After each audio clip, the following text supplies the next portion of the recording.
नमस्कार। आज हम नेपाल में, जो हमारा पड़ोसी देश है, वहाँ जो जेन जी प्रोटेस्ट हुए थे हाल ही में, सितंबर 8 से लेकर 10 के बीच में, और जिसमें पूरा वहाँ का जो प्रशासन है वो पूरा पलट गया। वहाँ के प्राइम मिनिस्टर को रिज़ाइन करके भागना पड़ा, ना कि प्राइम मिनिस्टर, काफ़ी सारे वहाँ के जो राजनीतिक राजनेता थे उन सब लोगों को वहाँ से भागना पड़ा। काफ़ी लोगों की मार पिटाई भी हुई और बहुत सारा हिंसा, काफ़ी लोग की मौत हुई। मैं कहूँगा एक बहुत ही दर्दनाक किस्सा है। आगे इससे क्या होता है, इसमें बहुत सारी अनिश्चितताएं भी है, तो हमें पता नहीं क्या होगा। एज यूजुअल हम इसमें तो ज्योतिष के एनालिसिस करेंगे, ठीक है। और मैं आपको बिल्कुल लॉजिकल ढंग से बताऊंगा कि भाई जो जो हुआ वो कैसे, जो जो घटनाएं हुई, जो जो इवेंट्स हुए, जिसकी वजह से चीज़ें एक तरीके से विस्फोटक ढंग से होने लगी। क्या चीज़ें जो प्रोवोक की इन सबको, और फिर कैसे चीज़ें आगे बढ़ी, फिर वो प्राइम मिनिस्टर का रिजिग्नेशन देना। तो ये सब हम थोड़ा समझने की कोशिश करेंगे। नो, इसमें क्वेश्चन है कि ज्योतिष में हम एनालाइज कैसे करेंगे। एक तो होता है कि भाई हम जो देश का चार्ट होता है, कंट्री का जो चार्ट होता है, उसको उसको हम एनालाइज करें, ठीक है। अब इसमें एक क्वेश्चन आता है कि भाई कंट्री का चार्ट कौन सा लें, तो हम जनरली लेते हैं कि उनके जो संविधान का, उनका जो अभी तक जो चला आ रहा था संविधान, जिसका भी समझ लीजिए, अब शायद संविधान वहाँ चेंज करेंगे, बट जो अभी तक चला आ रहा था वो संविधान कब लागू हुआ, कब से लागू हुआ, ठीक है। तो उसका मेरे पास एग्जैक्ट डेट वगैरह है, ठीक है। पर मैं एक दूसरा अप्रोच लेके आना चाहता हूँ यहाँ। वो ये कि ये सारी जो घटनाएं हुई, ये इसका ट्रिगर पॉइंट था सितंबर 4 तारीख को, जो वहाँ एक बहुत ही इम्पोर्टेंट निर्णायक कदम जो वहाँ की गवर्नमेंट ने लिया था, वो था सोशल मीडिया बैन। लगभग 26 प्लेटफॉर्म्स या वेबसाइट्स, ऐप्स या जो भी बोलिए, जैसे फेसबुक, व्हाट्सएप वगैरह, इनको बैन किया गया वहाँ की गवर्नमेंट ने। और उसके बाद वहाँ वहाँ से पूरा क्रम आगे बढ़ा। उसके रिस्पॉन्स में उसके बाद और एक घटना हुई, फिर कुछ और प्रोवोकेशन हुआ। फिर ये डिसाइड हुआ वहाँ के लोगों के बीच में कि सितंबर 8 को हम बहुत बड़ा प्रोटेस्ट करेंगे, काफ़ी लोग आ जाएंगे वहाँ। एक काठमांडू में एक बड़ा मैदान या जो भी है वहाँ आएंगे। और फिर ऐसा लगता था कि बड़े ऑर्गेनिक ढंग से, मतलब स्पॉन्टेनियस ढंग से काफ़ी सारे जगह ये ऐसे प्रदर्शन होने लगे। और फिर उन्होंने एक उस दिन दुर्भाग्यवश क्या हुआ, सितंबर 8 को वहाँ की जो प्रशासन है, या पता नहीं किसने, बट कहने में आ रहा है कि प्रशासन ने ही प्रदर्शनकारियों पे गोलियां चलाई। ओके, पहले तो उन्होंने टीयर गैस गैस फेंके, फिर वो रबर बुलेट्स फायर किए, फिर एक्चुअल लाइव एम्यूनिशन फायर किया गया, जिसमें लगभग आई थिंक 12 या 13 लोगों की जान इमीडिएटली चली गई, ऐसा बताया गया, और काफ़ी लोग जख्मी हुए। वो जो एक बहुत ही कठोर रिस्पांस आया गवर्नमेंट की तरफ से, वो बहुत ही जो प्रदर्शनकारी हैं उनको उनको प्रोवोक किया। उसके बाद तो ओली साहब ने, वहाँ के जो प्रधानमंत्री हैं, उन्होंने सोशल मीडिया बैन उसी दिन रात को वापस भी ले लिया था, और अगले दिन सुबह जो है होम मिनिस्टर ने रिजाइन भी कर दिया था। पर उसके बाद चीज़ें शांत होती नहीं देखी। अगले दिन 9 तारीख या 10 तारीख को जो प्रदर्शन होने लगे, वो बिल्कुल आंदोलन जो होने लगा, वो बिल्कुल हिंसक होने लगा। और फिर उसमें ये जो आप एक दृश्य देख रहे हैं, ये एक पिक्चर देख रहे हैं, ये उनके पार्लियामेंट जो है, उनका नेपाल का जो पार्लियामेंट है, उसको जलाकर ये जो धुआं दिख रहा है वहां से आ रहा है। और ये आप देख रहे हैं कितने लोग यहाँ इकट्ठा हुए हैं एंड ऑल दैट। तो ये हम एनालाइज करने करेंगे। तो जो मैं अभी आपको चार्ट दिखाऊंगा वो है सोशल मीडिया बैन का। मतलब मैंने लगभग वो टाइम निकाला जब ये सोशल मीडिया बैन अनाउंस हुआ, ठीक है। अब ये टाइम भी थोड़ा सा टफ था निकालना, क्योंकि एग्जैक्टली कहीं मिला नहीं कि एग्जैक्ट कौन सा टाइम था अनाउंस होने का। बट ये बड़ा क्लियर था कि सितंबर 4 के शाम को सारे न्यूज़ आने लगे कि ये बैन हुआ है। फिर मैंने काफ़ी उस पर क्या कहते हैं कि रिसर्च करने की कोशिश की कि टाइम मिल सकता है क्या। तो फिर मुझे लगा मतलब 6 बजे या 6:30 बजे के अर्लीस्ट रिपोर्ट्स मेरे को दिखे। तो मैंने उसके बेसिस पे ये किया है कि मैंने टाइम लिया है 5:30 का। ठीक है, लगभग 5:10 को मतलब 5:15 या 5:10 को लग्न चेंज होता है कुंभ लग्न में, मकर से कुंभ में जाता है। और उसके बाद 5:10 के बाद या 5:15 मतलब 5:15 के बाद जो है लग्न है कुंभ में। और मेरे हिसाब से जो भी हुआ बाद में वो कुंभ लगने के बेसिस बिल्कुल सही बैठ रहा है, मतलब मीनिंगफुल है कि क्यों हुआ है ये। ठीक है, अ, तो अब इसको एनालाइज करते हैं। ठीक है, पहली चीज, ये मुहूर्त क्या है, किस चीज के बारे में? सोशल मीडिया बैन के बारे में। सोशल मीडिया क्या होता है? कम्युनिकेशन, लोग एक दूसरे के साथ कम्युनिकेट करते हैं, संपर्क में रहते हैं। वो संपर्क बनाने के लिए होता है, कम्युनिकेशन के लिए होता है। तो कम्युनिकेशन के लिए कौन सा भाव होता है हमारे ज्योतिष में? कम्युनिकेशन होता है तीसरे भाव में। ओके, तृतीय भाव, थर्ड हाउस, उसको हम कहते हैं कम्युनिकेशन रिलेटेड। अब यहाँ जो आरूढ़ लग्न आता है, आरूढ़ बहुत इंपॉर्टेंट होता है कि क्या टॉपिक है, क्या मैटर है। प्रश्न में हम आरूढ़ बहुत इंपॉर्टेंट लेते हैं, मेरे हिसाब से मुहूर्त में भी लेना चाहिए। ओके, ये एक तरीके से मुहूर्त है, मतलब उन्होंने मुहूर्त सोच के नहीं किया होगा, पर ये मुहूर्त है। ओके, तो अ, अ, तो इसमें आ रहा है third house which is of communication. ये है मेष राशि में। मैंने आपके लिए तीनों तरह के यहाँ जो चार्ट्स हैं डाले हैं। तो मेष राशि का जो अधिपति है वो है मंगल। ओके, और ये मंगल जाके बैठा है 8वें स्थान में। 8वां स्थान होता है अंत का, और मंगल जो देता है वो देता है सडन अंत, बिल्कुल अचानक से आपका एंड, दी एंड हो जाता है। तो वही हुआ, आपने देखा। इस एक तो ये सोशल मीडिया बैन भी बिल्कुल अचानक से उठाया गया, लगभग 4-5 दिन में उठा लिया गया। उसके बाद गवर्नमेंट का भी दी एंड हो गया। ठीक है, गवर्नमेंट क्यों आते हैं उसमें भी आएंगे, क्योंकि इस जो कुंडली में 10वां भाव जो है, क्योंकि हम देखेंगे गवर्नमेंट या राजा या जो भी है, प्राइम मिनिस्टर जो है, उसको हम देखेंगे 10वें भाव से। और 10वें भाव का जो लॉर्ड है वो भी मंगल ही है यहाँ। ओके, नाउ इसमें ये इतना बुरा तरीके से इसका रिस्पॉन्स क्यों आया? ओके, इसमें दो चीज़ें हैं। एक तो हर एक जो मैटर होता है, हर एक एक्टिविटी होती है, उसका एक कारक होता है। कम्युनिकेशन, ये जो संपर्क स्थापित करना होता है, एक दूसरे से बातचीत करनी होती है, इसका जो कारक होता है वो है बुध। ओके, और बुध जो है राशि दृष्टि भी दे रहा है तीसरे भाव को, तो बिल्कुल ये कम्युनिकेशन रिलेटेड है, बिल्कुल इस्टेब्लिश हो जाता है इससे। ओके, पर ये जो बुध है बिल्कुल बुरी स्थिति में है, क्योंकि ये 7वें भाव में, बुध जब 7वें भाव में होता है तो वो है मरण कारक स्थान में। मरण कारक स्थान बहुत ही बुरा होता है। दूसरी बात है, ये पापग्रस्त है, सूर्य और केतु के साथ है, और राहु का दृष्टि है, इस पे पाप दृष्टि है। तो इस वजह से ये बहुत ही बुरी तरीके से ये इसको एक हिट मिली हुई है। ठीक है, तो जो कारक है वो बहुत ही बुरे तरीके से मारा गया है इधर, बुध। ओके, तो इस ये तो कम्युनिकेशन का रिजल्ट जो होगा वो बिल्कुल खराब होगा। उसके अलावा जो ये जो मुहूर्त है, इसमें जो तिथि है शुक्ल द्वादशी की। शुक्ल द्वादशी बहुत अच्छी तिथि, कोई प्रॉब्लम नहीं है, मगर उसका जो अधिपति है वो भी बुध होता है। ओके, और ये बुध जो है वो इस तो तिथि से क्या होता है? तिथि जल तत्व है। तिथि का अर्थ होता है कि लोगों की इमोशंस कैसी हैं। लोगों की इमोशंस बिल्कुल गुस्से में है, क्योंकि अग्नि ग्रह के साथ है। अग्नि ग्रह बिल्कुल आपको बहुत ही हाई लेवल ऑफ गुस्सा लेके आएगा। उसमें राहु की दृष्टि, तो विस्फोटक गुस्सा होगा, विस्फोटक। ओके, तो वायलेंस होने की बहुत संभावनाएं हैं। और अग्नि ग्रह तो बिल्कुल आगजनी होगी, और वहां क्या हुआ आपने बाद में देखा, आगजनी हुई।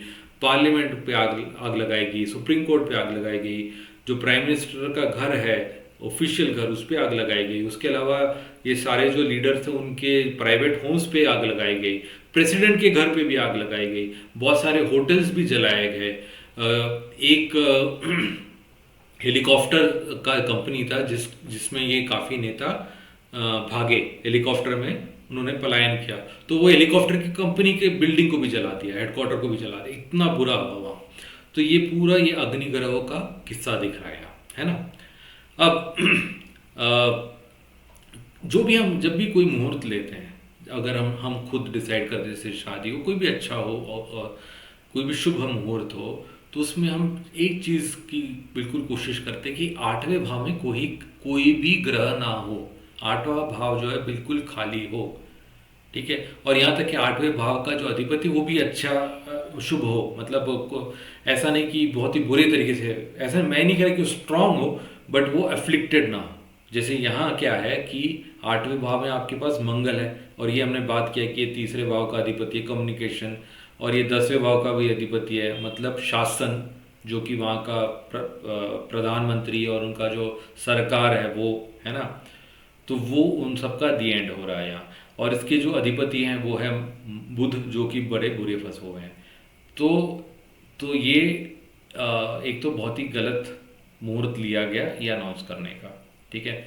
उसके अलावा राहु लग्न में है, तो ये बहुत ही पॉलिटिकल डिसीजन था। उनको लग रहा था कि हम बिल्कुल शातिर चाल चल रहे हैं, ऐसा उनको लगा, मतलब किनको, गवर्नमेंट को लगा, ठीक है। ये राघव स्व क्षेत्र में तो बिल्कुल वो बहुत स्ट्रांग थे, मतलब वो गवर्नमेंट हमको सोशल मीडिया को बैन करना, हम बैन कर देंगे, हमारी मर्जी, है ना, आप क्या कर लोगे, उस टाइप का उनका एटीट्यूड था। पर जब राहु लग्न में होता है ना, तो वो एक दिशाहीनता देता है, हम बोलते हैं इसको दिग्हीन। ओके। राहु 7वें भाव में होता है तो उसका दिग्बल होता है, तो वैसे ही जब लग्न में होता है तो उसका दिग्हीन होता है या दिशाहीन होता है वो। तो ये भी एक बहुत ही इंपॉर्टेंट फैक्टर है जिसकी वजह से ये गवर्नमेंट बिल्कुल इनको समझ में है कि क्या करना है आगे, वो बिल्कुल दिशाहीन हो गए। ओके। वो भी आप समझ लीजिए कैसे ओली जैसा प्रधानमंत्री, जो कि बहुत ही अनुभवी राजनेता है, उसको उसने राजनीति में क्या क्या नहीं देखा, ठीक है। तो ये सब देख चुके हैं, मतलब 40-50 साल का राजनीतिक एक्सपीरियंस होने के बावजूद वो ये समझ नहीं पाए, ठीक है। आगे देखते हैं। तो मैंने ये बोला कि मार्स जो मंगल है वो 8वें भाव में है, तो सडन एंड होता है। और एक बात है, एक देश के जो चार्ट में तीसरा भाव होता है वो मिलिट्री होता है। आपने इसमें एक चीज़ गौर की होगी, अंत में किसी ना किसी को समझा बुझाना था ओली को कि अब जो है बात बहुत आगे बढ़ चुकी है ना, आपको अब अपना त्याग पत्र दे देना चाहिए। तो किसने ये उनको समझाया बुझाया, किसने उन्हें कन्विंस किया, वहाँ का जो आर्मी चीफ है, जो कि जनरल अशोक सिगडेल नाम है शायद उनका, उन्होंने इनको कन्विंस कर लिया कि भाई आप रिजाइन कर दीजिए, आप छोड़ दीजिए, फिर हम चीज़ों को कंट्रोल में लेके आ पाएंगे। तो ये मंगल है, ठीक है। मंगल की दृष्टि किस पर है, शनि पर है।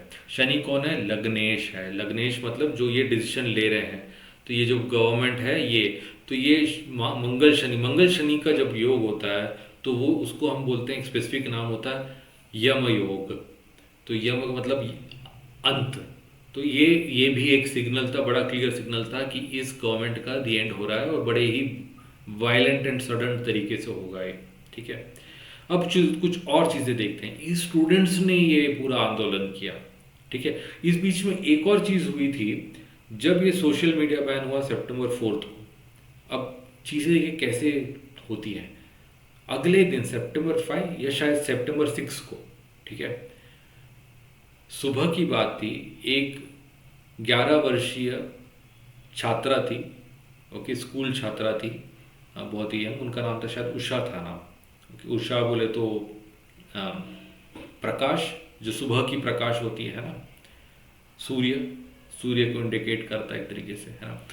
तो ये उषा जा रही थी अपनी स्कूल को, तो एक मंत्री जी का कॉन्वॉय आया, मतलब उनकी बहुत सारी गाड़ियाँ होती है ना, एक के बाद गाड़ियाँ होती है, उसमें एक गाड़ी ने ये बेचारी लड़की को मार दिया, और वो बेचारी थोड़ी दूर जाके गिरी। उसको थोड़ा बहुत इंजरीज हुआ, थोड़ी चोट वोट लगी, बट जान नहीं गई, वो एक अच्छी बात है। अब ये वैसे ही ये क्या होता है, ये जो चीज़ें होती हैं, वैसे ही पूरा बम बारूद वगैरह इकट्ठा हो गया, उसमें एक वो जो माचिस जलाने का काम होता है ना, बस वही होता है। तो ये वही हुआ इधर। तो ये बिल्कुल बात फैली लाइक एनीथिंग, सब जगह फैली कि एक मिनिस्टर है, मिनिस्टर ने ठोक दिया एक लड़की को, और वो चले गए, उन्होंने ध्यान तक नहीं दिया कि एक बच्ची बेचारी पड़ी हुई है। ठीक है। और फिर जब ये बात पता चली केपी शर्मा ओली जो प्रधानमंत्री है, तो उन्होंने क्या बोला, ये तो मामूली बात है, नॉर्मल चीज है ये। ठीक है, इसको इतना बड़ा चढ़ा के नहीं लेना चाहिए। तो इससे और भी चीजें बिल्कुल ये हो गई। अब छोटी बच्ची, ठीक है, या स्टूडेंट्स भी ले लीजिए, पांचवें भाव के अधिपति हैं और बुध है, तो बड़े क्लियर हैं, स्टूडेंट्स की बात कर रहे हैं, बच्चों की बात कर रहे हैं। और यहाँ पांचवा भाव जो है वो प्रजा होती है एक कंट्री के चार्ट में, बट प्रजा में अलग अलग लोग इंपॉर्टेंट हो सकते हैं क्योंकि एक पर्टिकुलर मुहूर्त है। इसमें कौन इंपॉर्टेंट आ रहा है प्रजा में, जो वहाँ के छात्र थे, जो बच्चे थे, और उसमें भी एक बच्चे के साथ ये दुर्घटना होती है जिसको प्रशासन बिल्कुल हल्के में लेता है और अच्छा रिस्पॉन्स नहीं देता है। वो भी बिल्कुल इन लोगों को उत्तेजना बढ़ गई इन लोगों में कि ऐसा क्या, ऐसा ऐसा ही अपने आप को क्या समझते हैं, ये जो सरकार है अपने आप को समझती क्या है कि ये हमको ध्यान ही नहीं दे रही है, इनको बस अपनी पड़ी अपना पैसा कमाना है। और उसके ऊपर मेन वहाँ रूट कॉज क्या था, करप्शन था, करप्शन। अब ये जो लग्नेश है शनि, ये दूसरे भाव है, धन भाव में है। शनि जो है, शनि होता है झूठ बोलना, अधर्म करना, चोरी चकारी करना, यही है। तो ये जो करप्शन है ये बिल्कुल शनि का, ये मंगल का दृष्टि भी है इस पे, राहु का भी दृष्टि है, और ये बिल्कुल पॉलिटिकल है, पूरा पूरा सिस्टम, पूरी व्यवस्था इसमें है। तो ये जो है ये लोग अंत करना चाहते थे क्योंकि यहाँ से आठवें भाव में है। ठीक है। तो ये मंगल और जो है पांचवें भाव का अधिपति है, और ये मंगल केतु के साथ है। केतु कह सकती छात्रा, मतलब यंग लड़की जो है। ठीक है। तो ये केतु भी 10वें भाव का अधिपति, क्योंकि ये है वृश्चिक राशि, है ना। और केतु इंडिकेट करता है बहुत बड़ा मिस्टेक था प्रशासन का। सोशल मीडिया बैन तो एक मिस्टेक था, उसके बाद उन्होंने ये जो प्रतिक्रिया की, ये एक लड़की की जो दुर्घटना हुई छात्रा की, वो भी एक बहुत बड़ी गलती थी। उसके बाद उन्होंने जैसे चीज़ों के साथ डील किया, जब प्रदर्शन हुआ, फिर उन पे बिल्कुल दंड नीति अपनाया। ऐसा नहीं कि किसी को बुला के चलिए आए बातचीत करें, क्यों प्रदर्शन करेंगे, क्योंकि सब कहते हैं कि सितंबर 8 को जो प्रदर्शन हुआ वो ज़्यादातर पीसफुली था। एटलीस्ट स्टार्ट तो बड़े पीसफुली ढंग से हुआ था। बाद में जब पुलिस और प्रशासन ने बिल्कुल दंड देने का अपना कार्यक्रम बना लिया, तब जो है चीज़ें बिगड़ने लगी। ठीक है, चलिए आगे चलते हैं। ये तो मैंने बोला। अब इसमें एक और चीज़ है, ये घर काफ़ी जलाएंगे, बिल्डिंग्स काफ़ी जलाएंगी। ठीक है। ये जो केतु है इसको हम बोलते हैं गृह कारक, मतलब जो भी बिल्डिंग्स होती हैं, जो बनाई जाती हैं, इमारतें जो बनाई जाती हैं, उसके जो कारक है वो केतु है। और केतु जो है यहाँ मरण कारक बुध के साथ है। मतलब ये सारे जो इमारत हैं ये भी सारे तबाह किए जाएंगे। और कैसे तबाह किए जाएंगे, आग से तबाह किए जाएंगे, कि ये सूर्य के साथ है यहाँ। ओके, तो ये सब मैंने बता दिया आपको। अब इससे जो इम्पैक्ट हुआ है वो सूर्य इंडिकेट करता है, जो कि वहाँ की रूलिंग क्लास है। ओके, और एक इसमें जो वीकनेस है ये चार्ट में, ये दूसरी चीज़ मैं बता रहा हूँ यहाँ, ये है कि जो नवम स्थान है, जो धर्म स्थान है, धर्म जो है वो रक्षा करता है। ठीक है। पर यहाँ जो धर्मेश है, जो नवम स्थान का अधिपति है, वो है शुक्र। वो शुक्र भी मरणकारक स्थान पर है, और वो भी शत्रु स्थान पर है, मतलब छठे भाव में है। तो जो आपका प्रोटेक्शन मैकेनिज्म था उसको भी वो आपके अगेंस्ट हो गया है। ओके, अब ये कौन हो सकता है ये कहना बड़ा कठिन है, बट एक चीज़ मैं इंटरेस्टिंग बता सकता हूँ आपको कि जब से ये ओली की सरकार आई, ओली को एक भारत को लेकर एक खुजली होती है। ओके, उसने सबसे पहले ये विवाद जो पहले कभी नहीं था, वो एक भूभाग है, आई थिंक लिपुलेख करके, जो कि उत्तर पश्चिम नेपाल में है, जो कि हमारे उत्तराखंड से लगे हुआ है। तो वो एक नया विवाद क्रिएट किया जो कि कभी था ही नहीं कि वो हमारा है। ओके, और उसके अलावा फिर पिछले साल उन्होंने स्टार्ट कर दिया कि भाई श्री राम तो पैदा हुए थे नेपाल में। अब भाई ओली, आप तो एक वामपंथी हैं, कम्युनिस्ट हैं, आप तो भगवान में भी विश्वास नहीं करते, आप तो चीन के बड़े करीब हैं, तो आपको श्री राम से, सीता माँ से क्या लेना देना, है ना? तो पर वो उस सब में आ गए। तो इस सब से क्या हुआ, उनका इंडिया के साथ रिलेशंस बड़े ही खराब थे। ठीक है।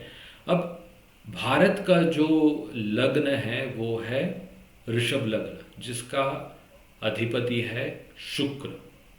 तो जनरली भारत अगर चाहे तो नेपाल को प्रोटेक्ट कर सकता है, अगर चाहे तो, अगर अच्छे अच्छे संबंध है। पर यहाँ इन्होंने अपने जो बिगेस्ट प्रोटेक्टर है उसी के साथ दगाबाजी की है, और चीन से बिल्कुल हाथ जोड़ लिया है उन्होंने। अब यहाँ चीन चीन कौन सा चीन है, मकर राशि में। ठीक है। और उसका अधिपति शनि, तो ये हमको दिख रहा है, लग्नेश भी यहाँ शनि है, तो ये शनि के साथ है, बिल्कुल उनके साथ है। और ये इंडिया को, भारत को अपना शत्रु मानते हैं, तो वो भी एक प्रॉब्लम है। अब इस सब में एक पॉजिटिव चीज है कि लग्न पे गुरु की दृष्टि है। ओके, ये एक पॉजिटिव है।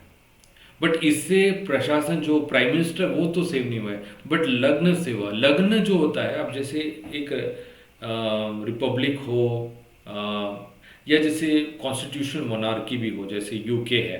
ठीक है। तो यहाँ जो लग्न होता है, या इंडिया में जैसे लीजिए, इंडिया में रिपब्लिक है विद प्रेसिडेंट, जिसका एक सेरेमोनियल ये है, मतलब प्रेसिडेंट, राष्ट्रपति के हाथ में कोई ताकत नहीं होती है, बट वो सबसे शीर्ष पोजीशन है, सबसे हाईएस्ट पोजीशन है। ठीक है। तो वो होता है लग्न, क्योंकि सबसे टॉप पोजीशन, मतलब जो स्टेटस में सबसे टॉप पोजीशन वो प्रेसिडेंट का होता है। ठीक है। तो वो होता है लग्न। ओके। तो अगर आप देखेंगे इस सब में, एक्चुअली मैं ये, जब ये हुआ था, आई थिंक 3 दिन पहले मैं ये प्रेजेंटेशन करना चाहता था, तब शायद ये अच्छा प्रिडिक्शन भी होता, क्योंकि मेरे हिसाब से तभी मैं देख लिया था कि ये बाकी सब तो भाग जाएंगे, मगर प्रेसिडेंट फिर भी प्रोटेक्टेड रहेंगे। वैसे प्रेसिडेंट जो है वहाँ के, आई थिंक पौडेल, हाँ नाम है उनका, रमेश पौडेल ऐसा कोई नाम है, काफ़ी वरिष्ठ हैं वो, और लगभग 80 साल के कुछ हैं वो।